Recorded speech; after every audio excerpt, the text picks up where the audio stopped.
కేటీఆర్ గారు ఏదో ఈరోజు బయటికి వచ్చి రైతులపైన అపారమైన ప్రేమ వారికి ఉంది, వారి 10 ఏళ్ల పరిపాలనలో రైతులకు ఇచ్చిన ప్రతి హామీని వారు నిలబెట్టుకున్నారు అనే విధంగా వారు మాట్లాడుతున్నారు. సిగ్గుండాలే కేటీఆర్ గారు మీరు ఈ మాటలు మాట్లాడడానికి.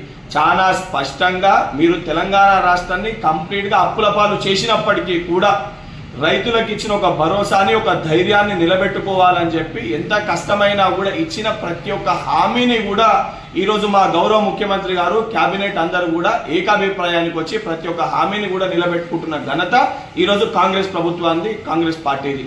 ఈరోజు చాలా స్పష్టంగా ప్రభుత్వం ఏర్పడిన మొదటి సంవత్సరంలోనే రైతులకి 2 లక్షల వరకు రుణమాఫీ, రైతు బీమా, సన్నవడ్లకి క్వింటాల్కి 500 రూపాయల బోనస్, దానితో పాటు ఈరోజు 12,000 రూపాయలు ఏదైతే ప్రతి ఎకరాకి సాగు చేసుకుంటున్న ప్రతి ఎకరాకి రైతు భరోసా, దానితో పాటు ముఖ్యంగా కౌలు రైతులకు కూడా 12,000 రూపాయలు వారి ఖాతాల్లో జమ చేస్తున్న ఒక ఘనత, రైతుల పక్షపాతి అని చెప్పుకునే ఒక ఘనత మొదటి సంవత్సరంలోనే ఈ స్కీమ్స్ అన్ని ఇంప్లిమెంట్ చేసేది కేవలము కాంగ్రెస్ ప్రభుత్వానికే దక్కుతుంది.